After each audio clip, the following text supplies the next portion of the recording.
Welcome to the You Need More Money podcast. I'm your host, Matt Manero, where I come to each and every week from my studio in Dallas, Texas.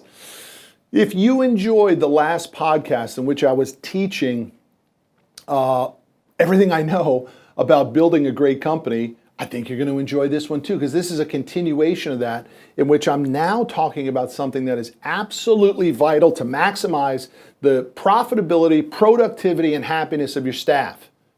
It's called MBO, Management by Objective. Now, I'm going to start with a question.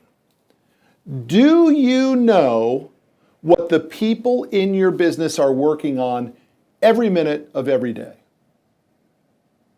I'm going to ask the question again. Do you know what every person in your business is working on every minute of every day?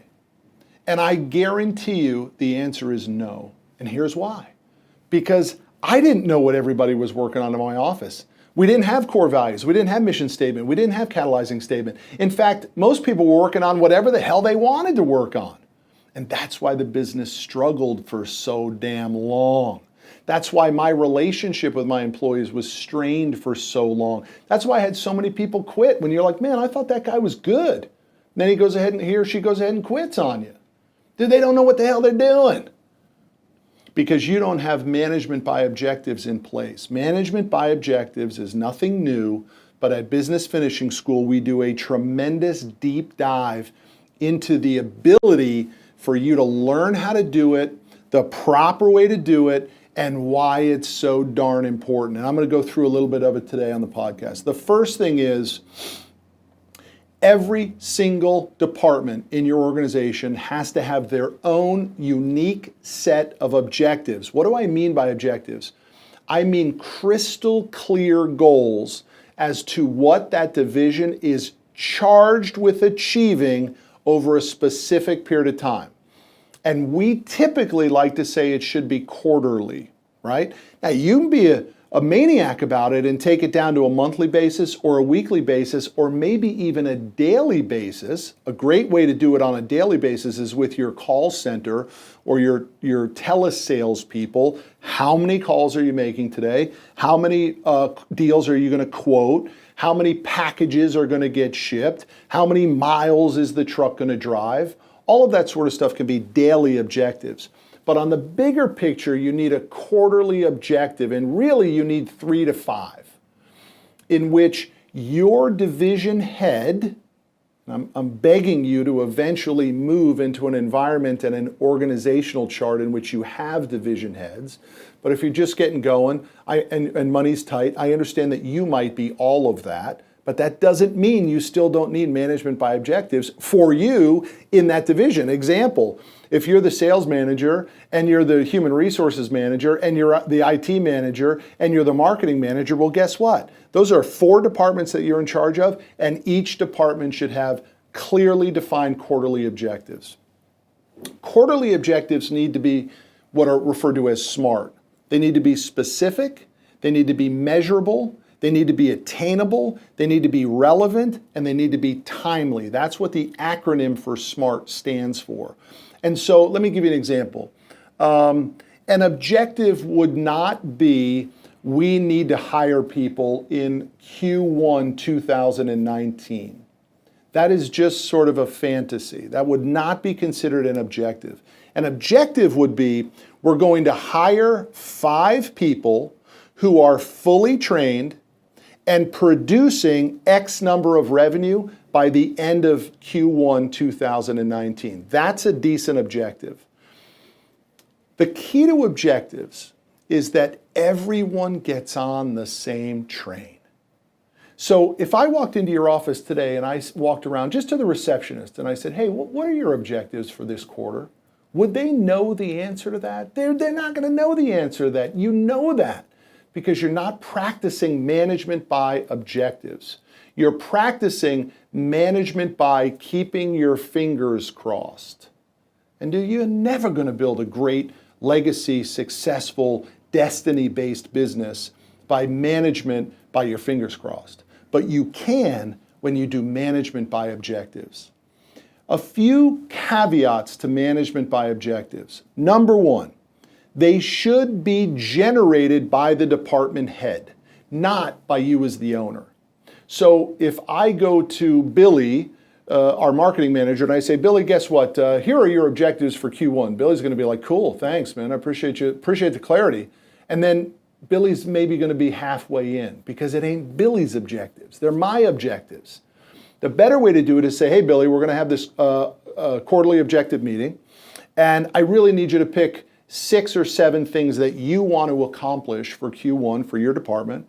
And then during the meeting, what we'll do is we'll tweak it, we'll overlay SMART on top of it, and we will determine what we can actually achieve for that quarter. We will both agree upon it, and then Billy is charged with going to do that. That's what he gets jazzed about, because he's achieving, he's accomplishing the things that he set out to achieve versus Billy achieving what I want. Now, I love Billy, he's in the studio with me right now, but you get what I'm saying, right, Billy? Yeah, exactly. That it's much better if Billy buys in 100%, because then maybe I only got to buy in at 50 or 60 versus me buying in at 100% and Billy buying in at 50 or 60%. So one of the keys to setting management by objectives and clear quarterly objectives is that the division head, the employee, has to be deeply invested in it. And here's the secret. You pay for it. You have to put a bonus attached to your quarterly objectives. So we just hired a new sales manager in here, and he has a quarterly bonus on top of his base salary. And what we will do for him, he starts on December 10th. What we will do for him is we will create 5 Q1 objectives, and each of those objectives will have a bonus dollar amount connected to it. And whatever that total ends up being, it may not be broken out equally. So we may not take, I'll just throw out a number, $5,000 bonus, and divide it by 5 and say each objective is worth $1,000 when completed. We might actually go and say this objective is worth $4,000 and the other 4 are worth $250 a piece.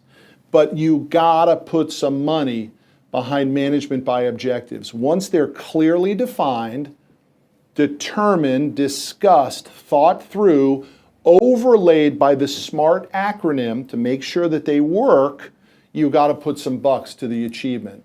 Because it is amazing to me at how people, for sometimes what is considered a low dollar amount, sometimes it's a big dollar amount, how it motivates. Dude, if you're not running competitions in your office right now, shame on you. I've been talking about it for so long in the podcast.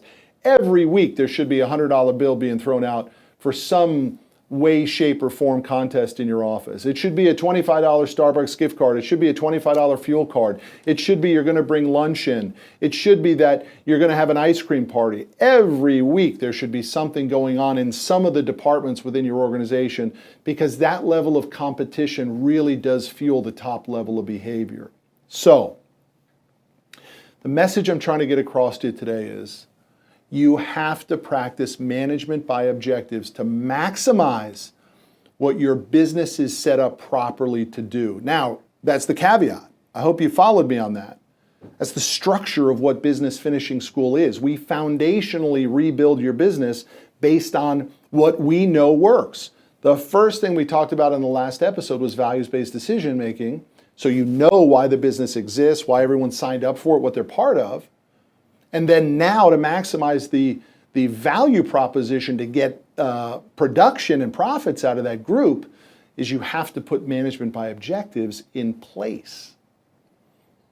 If you want to learn more about this, man, I can't do it on the podcast because it's long, it's detailed, but it's really pretty damn easy, and the results are magical when you put some of this stuff into place. I want you to come to my Business Finishing School event February 22, 23, and 24, Dallas, Texas. Go to bfssummit.com and register. It's $599. The theme is Transformation Now, your roadmap to radical success. And like I've said to you on each of these episodes, I would not be involved in an event if it wasn't going to be epic. I'll see you down the road.